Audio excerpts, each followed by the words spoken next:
ہم کون لوگ ہیں؟ ہم الفاظ کی ترتیب سے باتوں کا مطلب نکالنے والے لوگ ہیں۔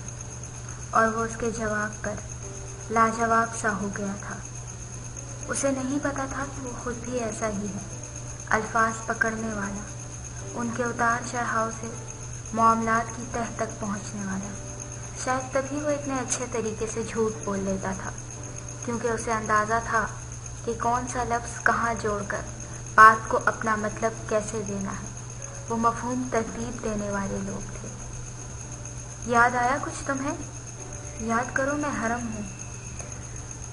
اس کی رگوں پے میں گلٹ دوڑنے لگا تھا۔ اسے ہلکا ہاتھ رکھنا چاہیے تھا تعلیم پر۔ وہ پہلے ہی ایک بیمار انسان تھا اور اس نے اپنی ساری فرسٹریشن اسی پر اتار دی تھی۔ بےغیرت انسان، اٹھا مجھے آ کر اب۔ اس کے کہنے پر وہ تیزی سے زمین پر رہتا اس تک پہنچ چکا تھا۔ تالوت کا سر اب تک پیچھے کی جانب ڈھلکا ہوا تھا اور وہ گہرے گہرے سانس لیتا، اپنی آستین سے ناک سے نکلتا خون صاف کر رہا تھا۔ تمہیں کچھ یاد آیا؟ بکواس بند کرو اب۔ اور اس کے ایسے طرز تخاطب پر ہرن گردن جھکا کر زیر لب ہنس دیا تھا، پھر آگے بڑھ کر اسے سہارا دے کر اٹھانے لگا۔ وہ کمزوری کے باعث بمشکل چل پا رہا تھا۔ اب اسے اگلے کئی گھنٹوں تک اس کے زخم صاف کر کے پٹی کرنی تھی۔ وہ تبھی اسے کچھ بتا سکتا تھا۔ سیاہ رات کی گہرائی سے پھوٹتی تاریکی ہر سو پھیلتی ہوئی محسوس ہو رہی تھی۔ وہ عشاء کے بعد صوفیہ کے ساتھ گھر کی صفائی میں مصروف تھی۔ پہلے دونوں کمروں کی صفائی کی گئی اور اب صوفیہ برآمدے کو جھاڑ رہی تھی۔ وہ صفائی وجدان کے ساتھ ہی کیا کرتی تھی، لیکن چونکہ ابھی ان دونوں کی جانب گہری خاموشی پھیلی ہوئی تھی تو صوفیہ نے ہی ناظرین کے ساتھ صفائی کرنے کو ترجیح دی، کیونکہ وہ کتنی ہی تھکی ہوئی کیوں نہ ہوتی، اسے اپنے کام خود کرنے کی عادت تھی۔ وہ ان کے لیے دوسروں کا آوازیں دینا بہت پہلے ہی ترک کر چکی تھی۔ صوفیہ برآمدے کو جھاڑ کر صاف کر چکی تو وہ بھی کچن کو چمکا کر باہر چلی آئی۔ اب صرف کچا صحن اور داخلی روش ہی رہتی تھی۔ اب میں خود کر لوں گی امی، آپ جا کر آرام کریں۔ اس نے ان کے ہاتھ سے اونچی سی جھاڑو لے کر ایک جانب رکھ دی تھی۔ صوفیہ سے بھی تھکن کے باعث زیادہ کام نہیں ہو پا رہا تھا۔ شوگر جیسے مرض نے ان کے اندر موجود تمام اعضاء کی طاقت کو سینچ لیا تھا۔ سر ہلا کر وہ غسل خانے کی جانب بڑھی تو ناظرین نے ڈھیلے پڑتے جوڑے کو دوبارہ سے باندھ کر قدم کچے صحن کی جانب بڑھا دیا۔ پہلے کیاریوں کی صفائی کی، پھر بیسن کو دھویا، شیشہ صاف کیا۔ وہ اخبار سے شیشہ رگڑ کر ابھی صاف ہی کر رہی تھی کہ اسے کسی کا عکس اس شیشے میں نظر آیا۔ وہ وجدان تھا، پژمردہ اور کمزور سا۔ اس کی سیاہ آنکھوں میں ترہم سا ابھرا تھا۔ وجدان چند قدم چل کر قریب چلا آیا تھا، پھر اس سے ایک فاصلے پر ٹہر بھی گیا۔ اس کا ہاتھ جو رک گیا تھا ایک بار پھر سے چلنے لگا۔ پھپھو، اس کی آواز بیٹھی ہوئی تھی، یوں گویا وہ چیخ چیخ کر رویا ہو، یا پھر شدید گھٹن کے بعد اس کی آواز حلق میں ہی کہیں دم توڑ گئی ہو۔ اس کا ہاتھ ایک بار پھر سے رک گیا تھا۔ کیا میں تھوڑی دیر بات کر سکتا ہوں آپ سے؟ کتنا اجنبی سا انداز ہو گیا تھا اس کا، بالکل غیروں والا۔ یہ تو اس کا وجدان نہیں تھا، کیونکہ اس کا وجدان تو کبھی بھی ایسا نہیں تھا۔ سن رہی ہوں، سوری۔ آنسو ٹوٹ کر رخسار پر بے ساختہ ہی پھسلا۔ ناظرین نے گہرا سانس لیا تھا۔ کیا فائدہ اس سب کا؟ میں نے بہت زیادتی کر دی تھی آپ کے ساتھ۔ پھر اب کیا چاہتے ہو تم مجھ سے؟ یہی کہ آپ مجھ پر چلائیں، غصہ ہوں مجھ پر، ویسے ہی تکلیف دہ الفاظ کہیں جیسے میں نے آپ کو کہے تھے۔ اس سے کیا ہوگا؟ ناظرین کا رد عمل بالکل غیر جانبدار سا تھا۔ اخبار کے گیلے پھٹے ہوئے حصے کو کچرے کے ڈبے میں پھینکتی وہ اس کی جانب اپنا سراپا پھیر چکی تھی۔ اس سے مجھے بھی ویسی ہی تکلیف ہوگی۔ اور پھر اس نے ہاتھ باندھ کر سکون سے استفہامیہ نگاہوں سے اسے دیکھا تھا۔ وجدان کی بصارت گلابی پڑنے لگی اس کی سماعت میں اپنے ہی الفاظ گونجنے لگے تھے۔ کتنی کردناک باتیں کہی تھی اس نے ناظرین کو۔ پھر حساب برابر ہو جائے گا۔ انسان کبھی بھی حساب برابر نہیں کر سکتے وجدان، حساب صرف اللہ برابر کر سکتا ہے۔ انسانوں کے حساب کتاب میں سروائیور زندہ رہ جاتے ہیں جو اس چکر کو دوبارہ سے شروع کرتے ہیں۔ کیا تم نے نمل نہیں پڑھ رکھا؟ ایک سوالیہ سا ابرو اٹھایا۔ ایک کتاب حقیقی زندگی کا مقابلہ کیسے کر سکتی ہے پھپھو؟ ویسے ہی جیسے ایک حقیقی زندگی کسی کتاب سے میل کھا سکتی ہے۔ آپ الفاظ کے ساتھ ہمیشہ اتنا زیرک کیوں نہیں ہیں؟ میں نے کہا مجھے میرے عمل کی سزا ملنی چاہیے، پھر ایسے وقت میں آپ مجھے نمل کا حوالہ کیوں دے رہی ہیں؟ جو کچھ میں نے کہا اس کا بدلہ لوٹا دیں، یہی اس بات کا واحد حل ہے۔ وہ اسے چند پل بالکل خاموش آنکھوں سے دیکھتی رہی تھی۔ یہی فرق ہے تم میں اور مجھ میں وجی، اس نے بہت دنوں بعد آج اسے وجی کہا تھا۔ وجدان کے بھاری کندھوں سے بہت سا بوجھ سے رکھنے لگا تھا۔ وہ اس سے اتنا ناراض نہیں تھی جتنا وہ سوچ رہا تھا۔ تم چیزوں کو، معاملات کو اور یہاں تک کہ انسانوں کو بھی ایک خاص پیمانے میں تولے رکھتے ہو، جذبات سے خالی ہو کر۔ ایسا تمہاری ذہانت کی وجہ سے ہوتا ہے۔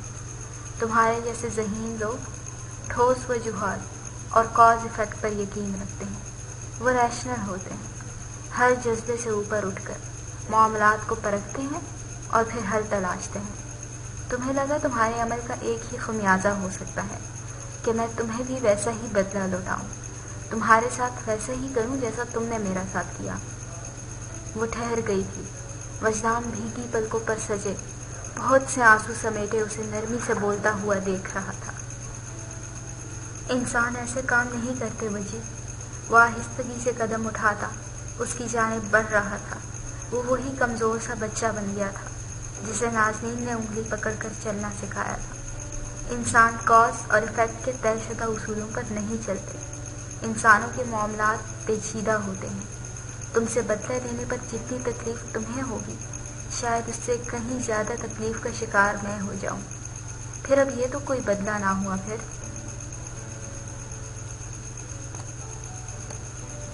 بہت نرمی کے ساتھ اس نے وجدان کی نگاہوں کے سامنے چھائی غلط فہمی کی دھند کو ہاتھ بڑھا کر صاف کر دیا تھا، بالکل ویسے ہی جیسے وہ ہمیشہ کیا کرتی تھی۔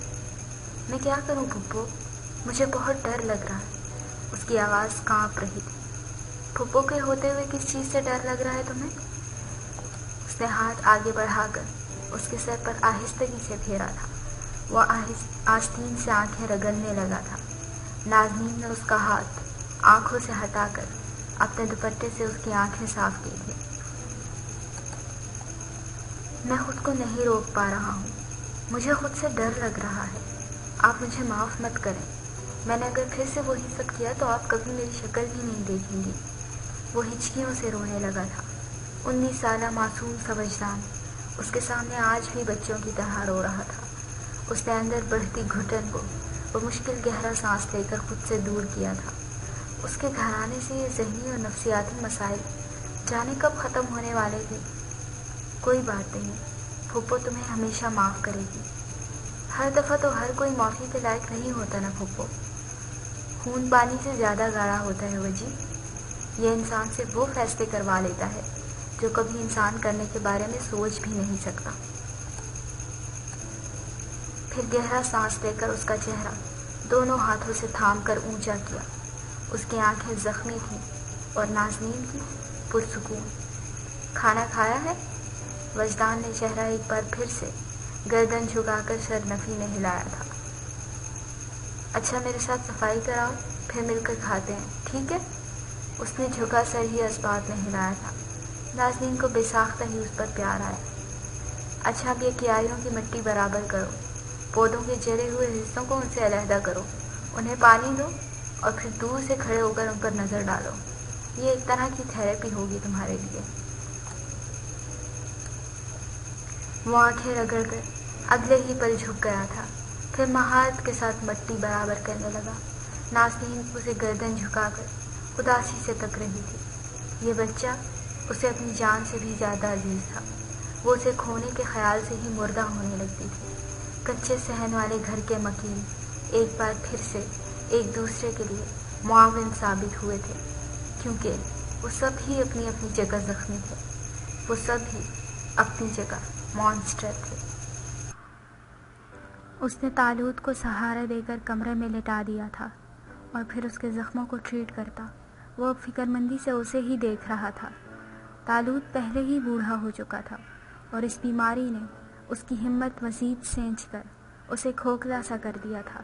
وہ حرم کو معمول سے زیادہ کمزور اور پھیکا سا محسوس ہونے لگا تھا۔ شاید یہ اس کی زندگی بھر کی کڑی جسمانی مشقت ہی تھی کہ جس نے اب تک اسے چلنے پھرنے کے قابل رکھا ہوا تھا۔ حرم نے پٹی کرنے کے بعد ایک طرف سامان رکھا اور پھر پوری طرح اس کی جانب متوجہ ہو گیا۔ وہ خاموش نگاہیں لیے چھت کو تک رہا تھا، پھر اس کی سوالیہ سی بےتاب آنکھوں کی جانب دیکھا اور گہرا سانس لیا۔ وہ وقت دور نہیں جب میری ذہنی حالت مزید ابتر ہو جائے گی۔ طالوت یہ تک بھول جائے گا کہ ہتھیار کو استعمال کیسے کرتے ہیں۔ وہ اپنے ساتھ جڑے لوگوں اور ان کے دل کو تسکین پہنچاتی ہر بات فراموش کر دے گا۔ وہ یہ تک بھول جائے گا کہ وہ خود کون ہے۔ وہ وقت دور نہیں حرم۔ اس کی خالی سی اداس آواز در و دیوار سے پلٹ کر واپس آ رہی تھی۔ وہ بالکل خاموش چہرہ لیے اسے بولتا ہوا تک رہا تھا۔ اس نے طالوت کی دائیں آنکھ سے ایک آنسو بہہ کر اس کی کمپٹی میں جذب ہوتے دیکھا تھا۔ تم زیادہ زخمی تو نہیں ہوئے نا؟ اس نے اگلے ہی پل فکر مندی سے پوچھا تو وہ اداسی سے اس کی فکر پر مسکرا کر رہ گیا، پھر آہستہ سے سر رفی میں ہلایا۔ ٹھیک ہوں میں، لگی تو ہوگی خیر تمہیں۔ اس کے سیدھے سے جواب پر طالوت نے سمجھ کر سر ہلاتے ہوئے اسے دیکھا تھا۔ ساری زندگی اپنے زخموں کو اندھیرے میں سمیٹنے کا درس دیتے رہنے کے بعد تم دن کی روشنی میں مجھ سے میرے زخموں کی بابت کیسے پوچھ سکتے ہو؟ وہ اس کی بات پر چند لمحے خاموشی سے اسے تکتا رہا تھا، پھر ہولے سے مسکرایا۔ تم جانتے ہو تمہیں کیوں میں نے نازنین کی حفاظت کا اسائنمنٹ دیا ہے؟ اس سے چونک کر طالوت کی جانب دیکھا تھا۔ اس کی آنکھیں اب کی ٹھنڈی تھیں۔ وہ ان آنکھوں میں ابھرتے کسی بھی عکس کو پڑھ نہیں پا رہا تھا۔ کیا اس کی اپنی آنکھیں بھی ایسی ہی دکھتی تھیں؟ کیا واقعی تمہیں محض اس ایک وعدے کے تحت یہ اسائنمنٹ نہیں دیا گیا تھا حرم عریبی؟ اتنے بڑے فیصلے کبھی بھی ایسی کمزور وجوہات کے تحت نہیں لیے جاتے۔ وہ آنکھیں پھیلائے اسے تک رہا تھا۔ اس کا جسم ساکت ہو گیا تھا اور نگاہوں میں تجسس سا بھر گیا تھا۔ پھر تم اس جانب دیکھ نہیں پائے نا؟ دیکھو میرے اندازے تمہارے بارے میں آج بھی درست ہیں۔ وہ کیا وجہ تھی طالوت؟ اس کی ساکت پتلیاں ہر جنبش سے انکاری ہو گئی تھی۔ وہ محض لب ہلا کر ہی بمشکل استفسار کر پایا تھا۔ تم جذباتی طور پر اس معاملے میں کمزور تھے حرم، تمہیں ہم نے استعمال کیا ہے۔ کیا میٹامورفوسس کا نام سنا ہے تم نے؟ وہ سانس رو کے طالوت کو دیکھے گیا تھا۔ اس کے چہرے پر ابھری ٹھنڈی سی مسکراہٹ نے حرم کی ریڑھ کی ہڈی سنسنا دی تھی۔ ایک ہی تخیل کی عکاسی ہر کردار اپنے ہی رنگ میں کرنے کا عادی تھا۔ انسان کی نفسیاتی اور ذہنی کمزوری کے باعث جو تبدیلی اس میں وارد ہوتی ہے وہ اسے حتمی شکل دیتی ہے۔ تم ہمیشہ سے خوف زدہ تھے، تم اس وعدے کے ٹوٹنے سے خوف زدہ ہو گئے تھے۔ ہم نے تمہارے خوف کو استعمال کیا اور تمہیں اس اسائنمنٹ کا اہم جز قرار دیا۔ کیا کہا تھا تم نے کہ انسان بے خوف ہو کر کام تب کیا کرتے ہیں جب وہ خوف کے ایک گہرے سمندر کو پاٹ کر آئے؟ تمہارا جواب غلط تھا حرم، تم غلط تھے۔ اس کی ٹھنڈی آواز اب کے کھردرے سے لہجے میں ڈھلنے لگی تھی۔ وہ سفید چہرہ لیے اسے تک رہا تھا۔ انسان بے خوف ہو کر تب کام کیا کرتے ہیں جب وہ اس خوف کے دوبارہ غالب آ جانا سے خوف زدہ ہوں۔ تم اپنے اوپر حاوی ہوتے اس خوف سے خوف زدہ تھے، اسی لیے تمہیں یہ کام دیا گیا تھا، کیونکہ تمہاری جذباتی اور نفسیاتی کیفیت کا بہت بڑا عنصر اس کیس پر اثر انداز ہونے والا تھا۔ کوئی بھی اس قابل نہیں تھا کہ تمہارے علاوہ اس کیس کو سالو کر سکتا۔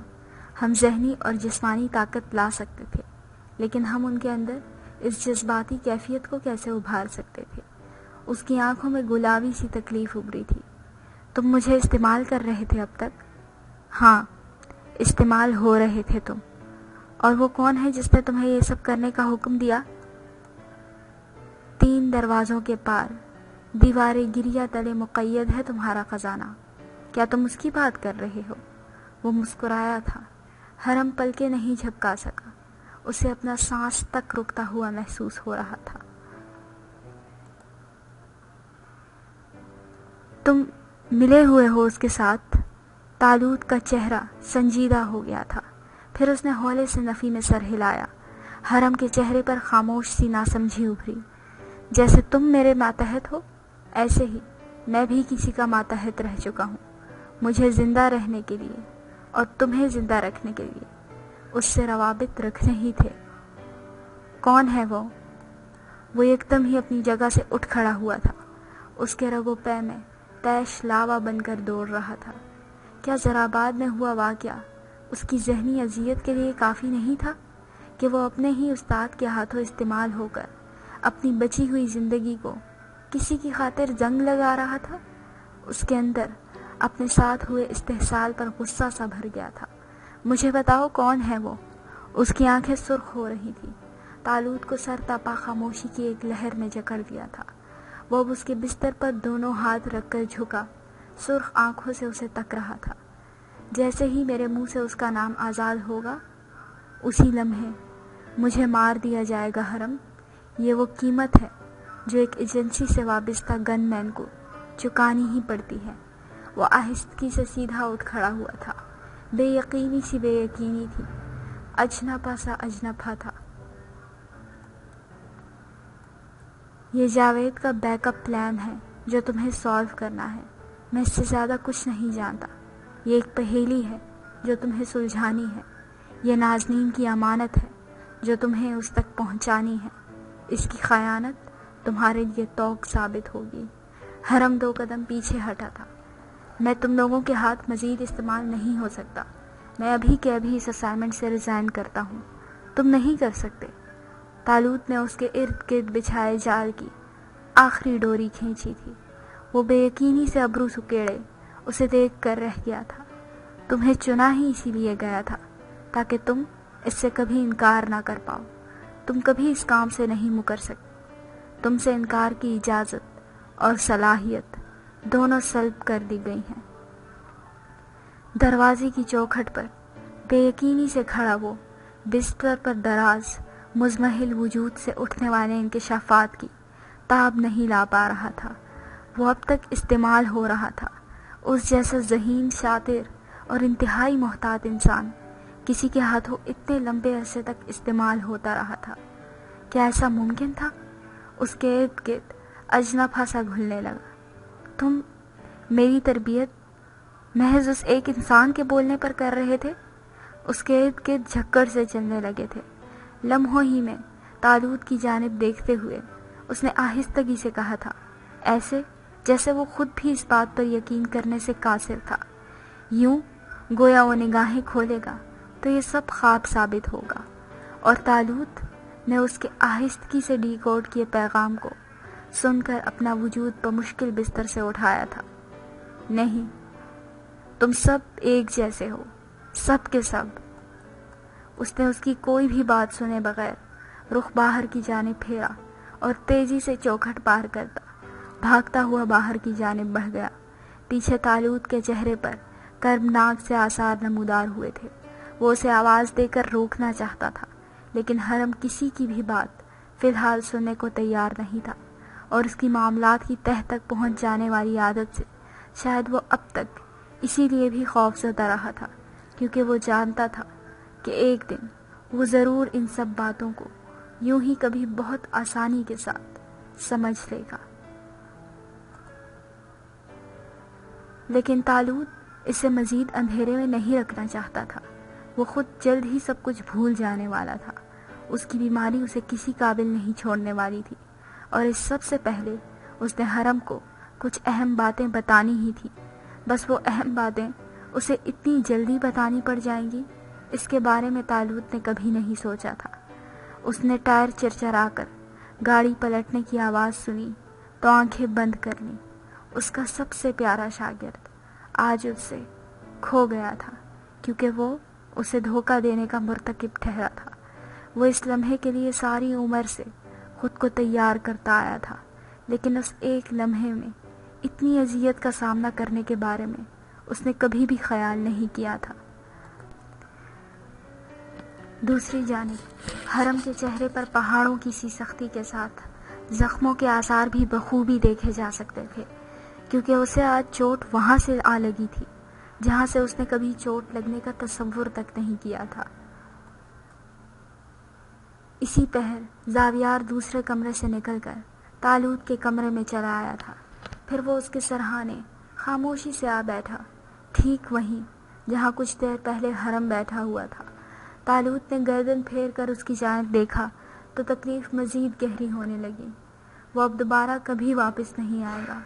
اس کے اندر درد سا پھیلنے لگا تھا۔ زاویار نے گہرا سانس لیا اور پھر ہاتھ آگے بڑھا کر اس کی ادھڑی بینڈیج درستگی سے باندھی۔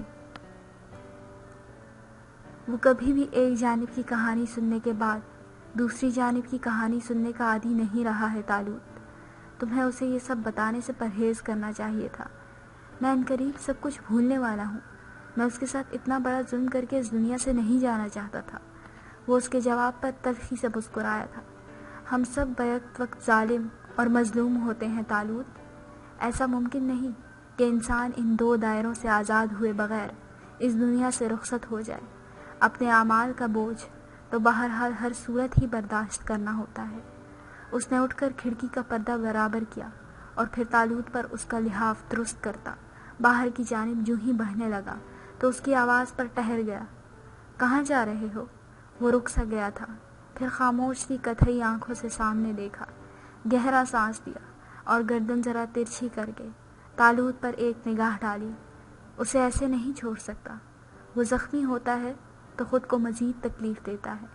اس کی خاموش آواز میں نہ ہی عزمی غصہ ہلکورے لے رہا تھا اور نہ ہی ان کے مابین پلتی چپکل عشق کا کوئی شائبہ موجود تھا۔ وہاں صرف فکر تھی، صرف پرواہ تھی۔ کب تک یوں اس کا پیچھا کرتے رہو گے تم؟ نفرت کرتا ہے وہ تم سے۔ کسی غلط فہمی کا شکار مت ہونا طالوت، کیونکہ میں بھی اس سے اتنی ہی نفرت کرتا ہوں جتنی وہ مجھ سے کرتا ہے۔ اس نے بے تاثر سا کہہ کر قدم تیزی کے ساتھ باہر کی جانب بڑھائے تھے۔ طالوت نے اپنا تھکا سا سر تکیے پر گرا دیا تھا۔ سیاہ رات پوری طرح سے پگھلنے لگی تھی۔ ابیہا پہلے سے خود کو خاصا بہتر محسوس کر رہی تھی۔ بہت دنوں بعد آج وہ یوں اپنے کمرے سے باہر نکل کر سب کے ساتھ لاؤنج میں آ بیٹھی تھی۔ شارٹ پنک سی شرٹ کے ساتھ چست ٹائٹ زیب تن کیے وہ بڑے دنوں بعد موڈ میں لگ رہی تھی۔ شائستہ نے اس کے کھلے کھلے سے انداز کو دیکھا تو پرسکون سانس خارج کیا۔ وہ خود بھی سرخ ساڑی کے ساتھ متناسب میک اپ اور نفاست سے بندھے جوڑوں میں بالوں کو گوندھے کہیں جانے کے لیے تیار لگ رہی تھی۔ آبی، مام تھوڑی دیر کے لیے شرکت کر رہی ہیں پارٹی میں ہوں، کیونکہ تمہارے ڈیڈ کی بزنس ڈیلنگز کے لیے اس گیدرنگ میں شرکت کرنا بہت اہم ہے۔ اس لیے چندا، مجھے تمہیں کچھ دیر کے لیے اکیلے چھوڑ کر جانا ہوگا، لیکن میں جلد ہی آنے کی کوشش کروں گی۔ اس کے بالوں پر بوسہ دے کر اپنی اونچی ہیل کی ٹک ٹک کے ساتھ ہی وہ باہر کی جانب بڑھ گئی۔ ابیہا نے اس کے جاتے ہی ایک کڑوی نگاہ داخلی دروازے پر ڈالی اور پھر استہزاء سر جھٹک کر دوبارہ پھیر لیا۔ وہ پتھریلی روش پر قدم رکھتی آگے بڑھ آئی، پھر ابرو سے ڈرائیور کو اشارہ کیا تو وہ دوڑتا ہوا کار کی جانب چلا آیا۔ رمیز اپنی کار میں سفر کرنے والا تھا، کیونکہ اس کا وجود شائستہ کو ایک پل بھی برداشت نہیں تھا۔ کار میں بیٹھ کر اس نے پشت سیٹ سے ٹکائی اور پھر اپنے چمکتے آئی فون کی اسکرین نگاہوں کے سامنے کی۔ اس کی نگاہیں طرحدار تھیں، نقوش معمولی ہونے کے باوجود بھی دن رات کی محنت سے پرکشش معلوم ہوتے تھے، اور چہرے پر جمی میک اپ کی تہوں تلے اس کا مکروہ چہرہ وضاحت سے اپنے نقش قائم کیے ہوا تھا۔ چند نمبر ڈائل کر کے اس نے اسمارٹ فون کو نزاکت کے ساتھ کان پر لگایا تھا۔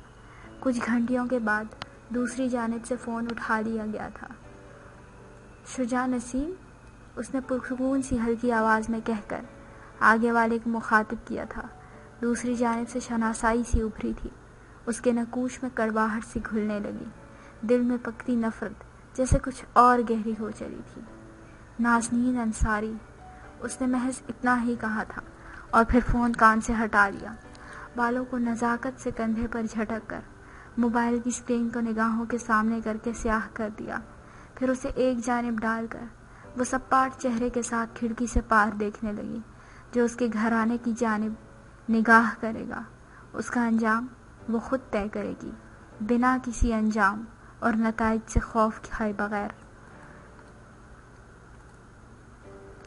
وہ خاموشی سے گاڑی حرم کی گاڑی کے پیچھے دوڑا رہا تھا۔ اس کی توقع کے عین مطابق وہ کسی بھی جانب جائے بغیر اپنے اپارٹمنٹ چلا آیا۔ اس نے ایک فاصلے سے اسے کار سے اتر کر اپارٹمنٹ کی جانب بڑھتے ہوئے دیکھا تو گہرا سانس بھر کر رہ گیا۔ وہ بہت سپاٹ اور زخمی لگ رہا تھا۔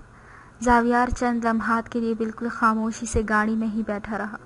اس کے ہاتھوں نے سامنے اسٹیئرنگ وہیل کو تھام رکھا تھا، لیکن پھر اس نے کچھ لمحات بعد گاڑی واپس موڑ دی۔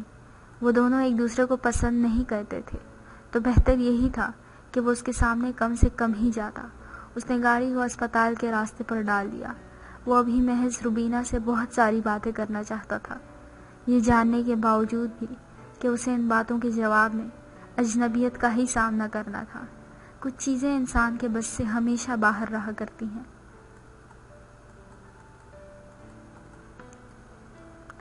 رات کے آخری پہر کے باعث وجدان اس کی گود میں ہی سر رکھے سو گیا تھا۔ اس نے آنکھیں جھکا کر اسے دیکھا۔ اس کی آنکھوں کے نیچے گہرے گڑھے بخوبی دیکھے جا سکتے تھے۔ اسے وجی کو ایسے دیکھ کر دکھ ہوا تھا۔ اس سب میں اس بچے کا آخر قصور ہی کیا تھا؟ اس کے رد عمل پر اس نے اسے تھپڑ کیسے دے مارا؟ کیا اس کے پاس جواب تھا؟ ان سب مظالم کا باعث بننے کے بعد کسی کو بھی مورد الزام ٹھہرانے کا؟ وہ اسے اپنے بستر پر لٹا کر اس کا لحاف درست کرتی کمرے سے باہر چلی آئی تھی۔ رات کا تیسرا پہر چل رہا تھا۔ سردی اس پہر کچھ زیادہ ہی محسوس ہو رہی تھی۔ اس نے بھی قدم کچے صحن کی جانب پھیرے اور پھر وضو بناتی صوفیہ کے کمرے میں چلی آئی۔ وہ بھی مصلے پر بیٹھی اپنے تہجد پڑھنے میں مشغول تھی۔ اس نے ان کے برابر ہی اپنا جائے نماز بھی بچھا لیا۔ کچھ دیر بعد وہ دونوں اپنی نمازوں سے سلام پھیرنے کے بعد خاموشی سے بیٹھی انگلیوں پر تسبیحات گن رہی تھی۔ میرے خواب میں روبی آئی تھی نازو، صوفیہ کی دھیمی سی آواز پر اس نے ناسمجھی سے چہرہ ان کی جانب پھیرا تھا۔ دوپٹے کی تہوں کے حالے میں قید اس کا چہرہ دمک رہا تھا۔ روبی خالہ؟ اس کے پوچھنے پر انہوں نے اداسی سے سر اس بات میں ہلایا تو وہ گہرا سانس لے کر سیدھی ہو بیٹھی۔ ہم اپنے ہی مسائل میں الجھے ہوئے ہیں، کتنا وقت ہو گیا ہے ان سے ملے ہوئے۔ بہت رو رہی تھی وہ، میں ایک دم پریشان ہو کر اپنی نیند سے جاگی ہوں۔ دل بہت گھبرا رہا تھا تو سوچا تہجد ہی پڑھ لوں، لیکن مجھے صبر نہیں آ رہا۔ ہمیں اس سے ملنے جانا چاہیے نازو، اس نے سوچتے ہوئے آہستہ آہستہ سر اس بات میں ہلایا تھا۔ روبی صوفیہ کی خالہ زاد تھی۔ صوفیہ کے خاندان میں مزید کوئی بھی موجود نہیں تھا۔ ددیال میں محض ان کے والد ہی اکلوتے تھے اور ننیال کی جانب سے بس ایک خالہ زاد تھی۔ صبح چلیں گے ان سے ملنے، میری یونی کی بھی چھٹی ہے اور وجدان بھی گھر پر ہی ہوگا۔ اس نے بیٹھے بیٹھے ہی طے کر لیا تھا۔ اسے اندازہ تھا کہ اس بھری دنیا میں اکیلے رہنے کی اذیت کیا ہوا کرتی ہے۔ صوفیہ نے مسکرا کر سر اس بات میں ہلایا اور پھر چہرے پر ہاتھ پھیرتی جائے نماز سمیٹ کر اٹھ گئی۔ کیوں جاگ رہی ہو اب تک؟ اور وجدان سے ہو گئی صلح تمہاری؟ اس سے صلح کیے بغیر زندہ کیسے رہ سکتی ہوں بھلا؟ ہو گئی ہے صلح، اور محترم اسی صلح جوئی کا فائدہ اٹھاتے ہوئے میرے بستر پر سو چکے ہیں۔ اسی بات پر صوفیہ ہنس دی تھی۔ اس کے چہرے پر بھی مسکراہٹ پھیلی ہوئی تھی۔ پھر وہ کمرے کی بتی گل کرتی اپنے پیچھے دروازہ بند کرتی باہر نکل آئی، صحن میں لگے تخت پر آ بیٹھی۔ اس کا دل جانے کیوں گھبرا رہا تھا۔ حرم بالکل اندھیرے میں بیٹھا خاموش آنکھیں لیے سامنے دیوار کو تک رہا تھا۔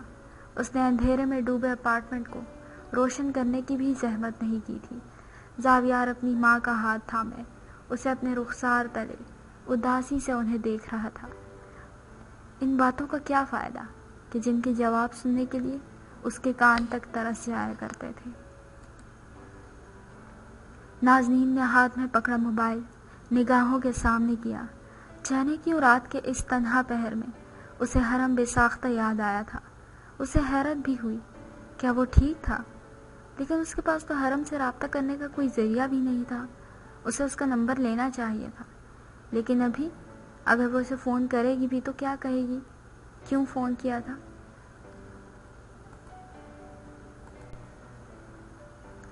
اس نے گہرا سانس لے کر اپنے گرد شال سمیٹی اور اٹھ کھڑی ہوئی، پھر آگے بڑھ کر آسمان سے برستی خنکی کو محسوس کرنے لگی۔ حرم نے اسی پہر اپنی جیب سے تتلی والا کی چین نکال کر نگاہوں کے سامنے کیا تھا۔ پھر وہ اٹھ کھڑا ہوا، آگے بڑھ کر اس کی چین کو دراز کے اندر ڈال کر چند پل اسے دیکھتا رہا اور پھر دراز بند کر کے اپنی جیکٹ میں ارسا قلم نکال کر نگاہوں کے سامنے کیا۔ یہ قلم ایجنسی والوں سے رابطے کا ذریعہ تھا۔ اس نے اسے بھی سائڈ ٹیبل پر پھینکا تو وہ لڑھکتا ہوا نیچے جا گرا۔ وہ اپنا سر دونوں ہاتھوں میں گراتا بیڈ پر بیٹھ گیا تھا۔ سب کچھ دھندلا رہا تھا، ہر عکس، ہر رشتہ اور ہر بھروسہ۔ اگلی صبح احمد اپنی اسٹڈی میں موجود لیپ ٹاپ پر نگاہیں جمائے مظہر کی تمام فائلز کھول کر دیکھتا جا رہا تھا۔ اسے ان فائلز میں موجود ہر ثبوت حذف کرنا تھا۔ اس نے ہاتھ آگے بڑھا کر ٹیبل لیمپ آف کیا تو لمحے بھر کو چونک سا گیا۔ جامنی رنگ کی ایک USB کہاں غائب تھی؟ اسے اچھی طرح یاد تھا کہ ایک USB پرپل کلر کی بھی تھی۔ وہ پریشانی سے آگے جھکا اور پھر دراز میں ہاتھ مارتا ہر چیز کو الٹ پلٹ کر دیکھنے لگا۔ اگلے ہی پل اس نے فون اٹھا کر چند بٹن دبائے اور پھر صبر سے دوسری جانب جاتی گھنٹی کو سنے گیا۔ اگلے ہی پل چوکنا سی آواز اس کی سماعت سے ٹکرائی تھی۔ وہ مظہر کے گھر پر مامور سیکیورٹی اہلکاروں کا مینیجر تھا۔ شاہد، ایک بار دوبارہ مظہر کے کمرے کا اثر نو جائزہ لو۔ ایک USB سامان سے غائب ہے۔ ٹھیک ہے، مجھے چند لمحات بعد کال کر کے بتاؤ، کوئک۔ اس نے حکم دے کر فون کان سے ہٹایا تھا، پھر جھک کر مزید چیزوں کو ایک تھیلے میں ڈالنے لگا تھا۔ اسے جلد از جلد ان ثبوتوں سے ہاتھ صاف کر لینے چاہیے تھے۔ جلد ہی انسپیکشن ٹیمز ان کی جانب رخ کرنے والی تھی، کیونکہ وہ مظہر کے قریبی ساتھیوں میں شمار ہوتے تھے۔ وہ بھی اٹھنے ہی لگا تھا کہ اس کا فون بجا۔ اس نے ہاتھ میں پکڑے سامان کو ایک جانب رکھا اور پھر باہر کی جانب بڑھتے ہوئے فون کو سننے لگا۔ ساتھ ساتھ وہ کوٹ کا بٹن بھی بند کر چکا تھا، لیکن اگلے ہی پل اس کے قدم ٹھہر گئے تھے۔ آنکھیں ناسمجھی سے سکڑ گئیں اور اعصاب الرٹ ہو گئے۔ شاہد کا کہنا تھا کہ ایسی کوئی بھی USB کمرے میں موجود نہیں تھی، اور بلا شبہ یہ ایک الارمنگ بات تھی۔ اس کا سیدھا سا مطلب یہی نکلتا تھا کہ کوئی اس کمرے میں بغیر اجازت کے داخل ہوا تھا۔ کیا کمرے میں کوئی داخل ہوا تھا؟ اس نے قدم تیزی سے آگے بڑھاتے ہوئے پوچھا تو شاہد بولا، نہیں سر، ہم پچھلے 1 ہفتے سے یہاں سے ہلے تک نہیں ہیں۔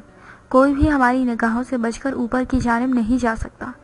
اس کی پیشانی پر بل واضح طور پر نظر آنے لگے تھے، کیونکہ شاہد کی جانب سے کی گئی نفی کچھ خوشائند نہیں تھی۔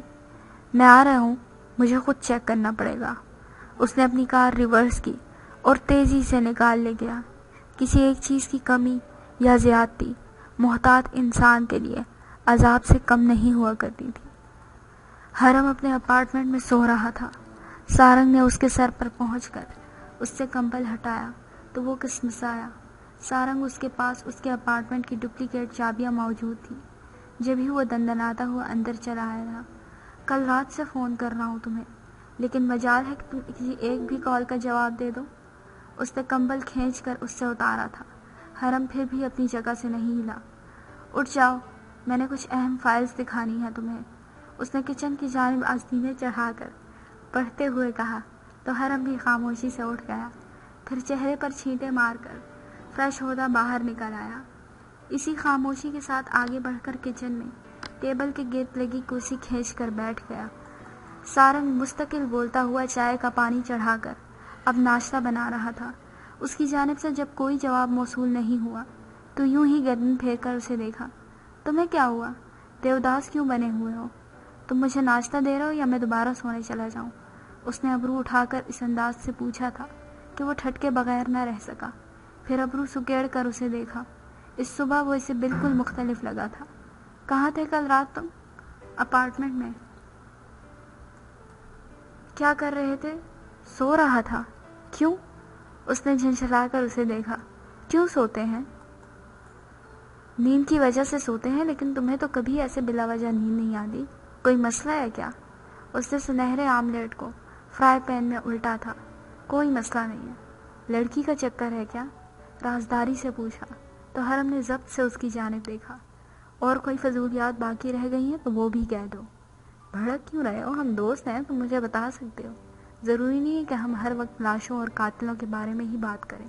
ہم ایسے اچھے موضوعات پر بھی باہمی گفتگو کر سکتے ہیں۔ لیکن مجھے تم سے ایسے کسی بھی اچھے موضوع پر کوئی گفتگو نہیں کرنی۔ اس کے ٹکے سے جواب پر سارنگ کا حلق تک کڑوا ہو گیا تھا۔ برا سا منہ بنا کر اسے دیکھا۔ بھاڑ میں جاؤ۔ اگلے ہی پل اب وہ ٹیبل پر اس کے سامنے ناشتہ لگا رہا تھا۔ اپارٹمنٹ آملیٹ اور تازہ چائے کی مہک سے مہکنے لگا تھا۔ جینز اور سفید بٹن شرٹ پر سویٹر پہنے وہ وجیح سا لگ رہا تھا۔ حرم نے ایک نگاہ اس کے حلیے پر ڈالی، پھر خود کو چہرہ جھکا کر دیکھا۔ بیزار اور منحوس حلیہ ہو رہا تھا اس کا۔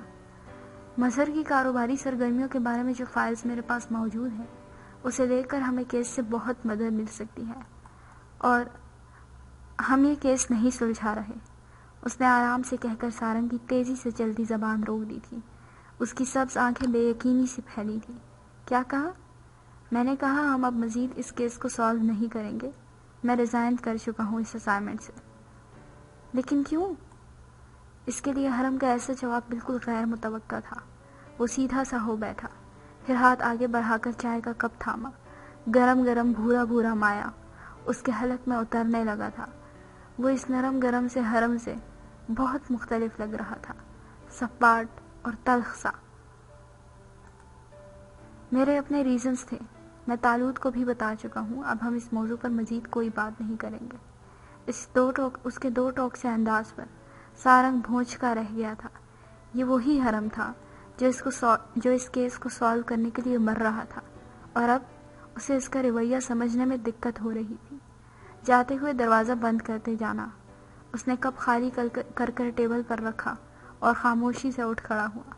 ناشتہ جوں کا توں رکھا ہوا تھا، اور سارنگ اب تک بے یقین نگاہوں سے اسے جاتا ہوا دیکھ رہا تھا۔ احمد مظہر راحت کے گھر میں بنے کنٹرول روم میں کھڑا چھوٹی بڑی سکرینز پر نگاہیں مرکوز کیے ہوئے تھا۔ اسے CCTV فوٹیجز کے ذریعے ہی کچھ پتہ چل سکتا تھا۔ یکا یک ریکارڈنگ سیاہ ہو گئی، یوں گویا لائٹ چلی گئی ہو۔ وہ ایک دم چونکا تھا، پھر جھک کر ماؤس سے ویڈیو ذرا پیچھے کی، حیرت سے چہرہ شاہد کی جانب پھیرا۔